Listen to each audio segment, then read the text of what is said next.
Good evening, everybody. Welcome to Wizards Outlook. We got Florida Columbia Jr., Raymond Lyons, Wilson Carpe Jr., and as you guys can see at the bottom of the screen, Washington took care of Cleveland tonight, 110 to 93. Like we've been talking to you guys about, all these matchups. Kind of got to keep in mind going into every night. You don't know exactly who's going to be on the court, who's going to be available due to health and safety protocols. Just keep that in mind. Again, team can possibly come up, but depending on how healthy their roster is, like tonight, we saw a return of Bill, KCP, where for Cleveland, the last times these teams met, there was no Darius Garland tonight. Like I'm sure some of you guys seen, there's both Shams and Woj said, Cleveland's trying to go get Rondo. Like they have a point guard issue at the moment. Right now, after Rubio getting hurt, Garland being out, Sexton's out for the year. Like again, it's going to be that type of touch and go type thing with these matchups going forward. But before I ask you guys, what do you think about tonight's game? Quick word from the folks over at Ooze and Us. With New Year's coming, get your desserts in before the new year. Try our banana pudding or peach cobbler. View the full menu at oozeandoz.com. All right, we'll start with you tonight. Just your initial thoughts of Washington's 110 to 93 victory over the Cavaliers.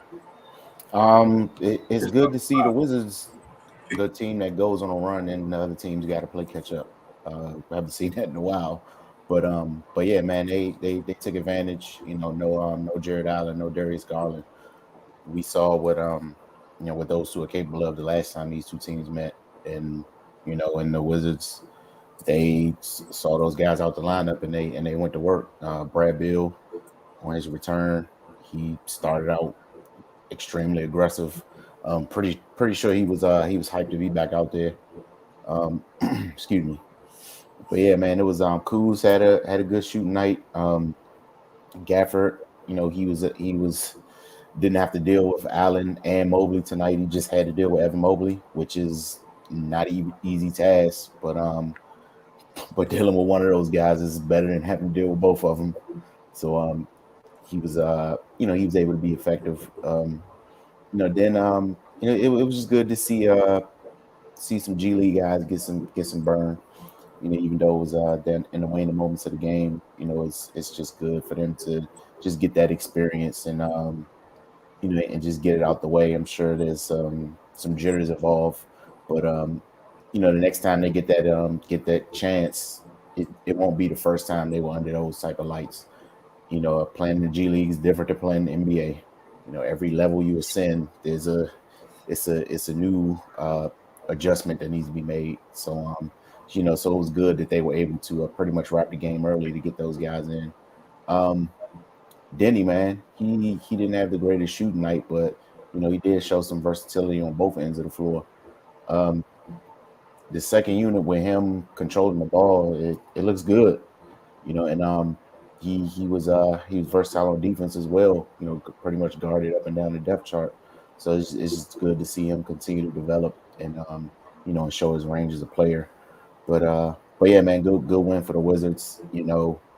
Like you said, Wilson, in the opening, this COVID situation, a lot of games are gonna look like this for for the for the foreseeable future. So guys just need to be ready. Teams need to know what the situation is.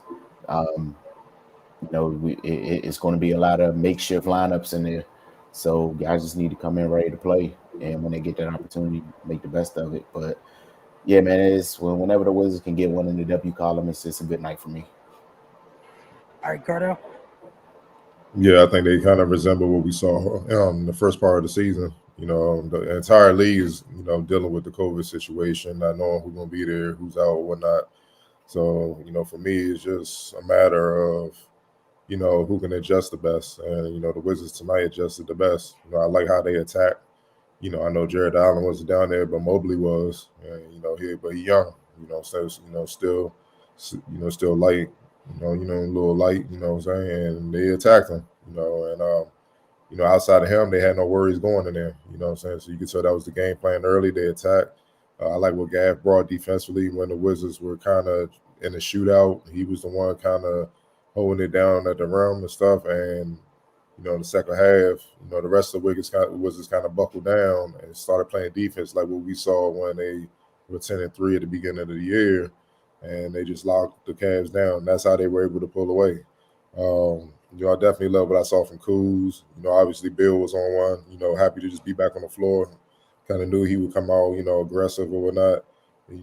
Gil was, a big. I know you only had about 8 points or whatnot, but it was a big time. I wouldn't say surprise. Obviously, he can play. He's on the roster, but it was just a big time showing for him and his production. He came in there and went right to work. Obviously, overseas, the pedigree over there is a little bit different than the NBA. If you ain't ready to play over there, they would literally bring players in like prior to the game, and you like, who's the new guy, and then you don't realize he's replacing you. It's vicious over there. So you notice a lot of international guys, they stay ready. You know what I mean? So that's what you saw with Gil. I love what Denny brought. I love how Wes Unseld is kind of using his versatility more and more. As he earns more and more trust, Unseld's giving him more and more. Feeding him more and more. He's running point. He's running point now on top of guarding the best player. On top of being in a post more, they call his number in the post, in the high post, low post. It's just a joy to see, man. And that's what you expect out of young players, helping them. You gotta, the part of the development is you gotta give them opportunities to see how they handle it. You know what I'm saying? If they handle it, all right, we got something there. You just keep feeding them. And if they keep eating, that's great. You know what I'm saying? If they feel like they can't do that, then you pull back a little bit. And I love how he's earning Wes Unseld's trust, and that's what he should be doing. A lot of young players can take notes from that. But all in all, man, they did what they should do. To get them up out of there. They wounded heavily. Pretty much their whole backcourt is gone, and that's big in this league. If your starting and backup guard players gone, though, it's tough to win in this league, man. And first half they hung with the Wizards. You know what I'm saying? So the Wizards shouldn't even have allowed that. You know what I mean? But I like how they just the halftime came out, took them out the game, man. You know what I'm saying? Just cruise. We all know what's coming on Saturday. That's a big matchup. The Bulls coming into town.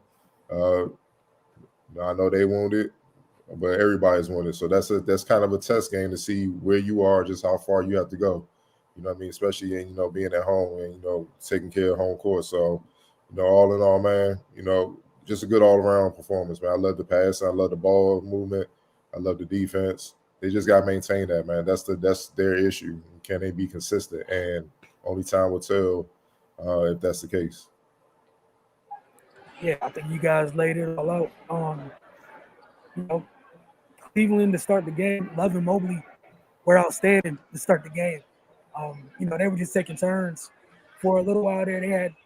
They had all 25 of their team points, the first 25 points, the split between those two. And then, as the game wore on, like you guys mentioned, like, again, don't have guard play. It's going to be so tough to win in this league. And Washington adjusted. And you saw, they had multiple people that can handle the ball. And they were able to do what they needed to do. Gaff was huge in the first half. He had 5 blocks at the half. And that little stretch at that last 90 seconds of the first half was great for Washington. Like Cardell said, it was a shootout for a bit there. And I think three of the 5 blocks came in that last stretch. And Washington was able to go in the half with a 7-point lead. Then, couple that coming out of halftime, I think it was a 10-2 run to start the third quarter. Gave them control, and they were able to take care of business. But like you said, you did what you're supposed to do in a game like this when someone's wounded. You're supposed to take care of business. You got 2 tests coming up. Chicago followed by Charlotte, back to back at home. But it was a good start to this homestand. So, what else can you really ask for? And you guys really did a great job of knocking out the other points. Player of the game, again, I have to ask. So, Ray and Cardell, you guys want to go with this? Yeah, I'm gonna go with Brian. He had triple double. I mean, he dominated. He imposed as well all night long in every way. Right? Yeah, likewise. I mean, first game back in 10 days, and you see Pangos in front of you. No disrespect. He just went to work. Yeah, I'm with you guys. What I like the most out of everything he did tonight, I was happy with 2 turnovers. He played in complete control tonight. But yeah, it was, and especially like you said, right? First game back in 10 days. It was a really good showing. Twitter had some notes for the performance, but it's another time, another place for that. Who do you guys have as your X factor for the night? Well, I'm gonna go a different route. I'm gonna say Brad Wanamaker. He literally like damn near landed in DC before the game. Like, you feel what I'm saying? And he made his impact right away. That's just veteran. That's just know how to play high IQ defensively, being on the string. 7.7 assists, 5 rebounds, and 2 steals in 27 minutes. And he literally probably just landed before the game, like a couple hours before the game, got tested, and just like, hoop, ready to go? I'm good. And that was it. And he made an impact just like that. And he played like he's been here the entire season. Like, if you didn't know he just got here, if you just, all right, let me see what the Wizards looking like, he fit in. You know what I mean? And that's just a testament to, him staying prepared and his IQ and his knowledge of the game. So, he gave everybody a spark, especially, with just how intelligent he was, because even when the Wizards was kind of iffy on ball defensive, I know Gafford was holding it down, especially like you said with Kevin Love and Mobley coming out the gates, just taking turns, just cooking. You know what I mean? Him and Gafford kind of holding it down defensively, and sometimes, you see other guys getting it done, it motivates you like, all right, I gotta step it up in this area, man, because this ain't gonna do it. So just him and his impact. That type of impact is crazy. Just basically getting off the plane. All right. Yeah, I agree, man. I know Kuz had the more attractive game stats wise with the 25 and 10, but with what Wanamaker was able to do pretty much on a moment's notice. Yeah, that's impressive, man. That's just a guy being ready for the moment. And then coming in and having to run the show, like that's not easy. That is not easy at all. So and he did a great job on both ends of the floor. So yeah, like if that reliable play wasn't there from the point guard position, especially with the way the first half went, the game might be a little different. So yeah, he definitely gets that nod tonight. Yeah, Kurt, I love that you brought up. People with people having a thin roster, having the roster stretched so thin around the league, um, getting those quality players that have been around both on this side in terms of the league, and like you said, being overseas where, or even in the G League where this uncertainty, or like you said, having to, the man landed and had to play, and him being there kind of help other people not get jacked up, rotations get jacked up too much because it was a backup point guard. So I think that's a great point and something to keep an eye on going forward. I think it was just, I just wanted to say again that I thought it was a really good point in going forward, how much that matters for teams, because the quality of those depth pieces, while everything's up and down and shaky, is going to be huge. It's really going to Scouting be department's huge. gonna earn their money. Scouting department, front offices. Yep. Oh my God! Like, I can only, bro. Like, look, man. And what I know better than most, obviously. I ain't gonna put it out there what the situation is with me, but yeah, it's real. I know GMs just, they doze off, huh? Like, it's just like that, dog. And I know they just stress because you don't know if that text or that call is COVID protocol. Like, God damn, man. Like, who overseas need a job? Like, it's just like that, man. It's just real right now. So, look, if you're a hooper, this is your opportunity for real. And I'll just share in this shout out to Mr. Hunter. Thank you for tuning in and commenting. But this was why you guys were talking about Wanamaker and with the job that he did today. I just want to put it up on screen. I mean, I like what he's saying, but chill, because the Cavs weren't prepared for him either. That's it. Yeah. They're like, who the fuck? They probably walked out like, what the fuck? Wasn't he just on the Warriors and the Celtics? Like, what the fuck? So chill. But look, man. If you want them G League guys, or no, I'm just serious. Or G League guys, or guys that's been on the roster and you a guard, and they went out and got somebody over you, like I'm looking at Cassius Winston, you should be pissed. You should be pissed, dog. Like, damn. Like, that's supposed to be me. Mm-hmm. I don't know if he in protocol or not. I ain't hearing anything. The G League shut down for right now because of the protocol, the COVID stuff. So you should be pissed, man, because they should be giving you the keys, feel comfortable enough to give you the keys. So that means whatever you're doing ain't enough. So that should be motivation, get in the gym and stay sharp or whatnot, man. So yeah, it's clear. Wes Unseld, look, he ain't got no cut card. I'm gonna put the dudes out there to get the W. Simple as that. As it should be. As it should be. You guys have anything else you want to add before we close up shop? Again, we'll see you guys Saturday night after they take on the Bulls. Same format, same fashion, about the same time. As long as there's no free basketball at the end of it.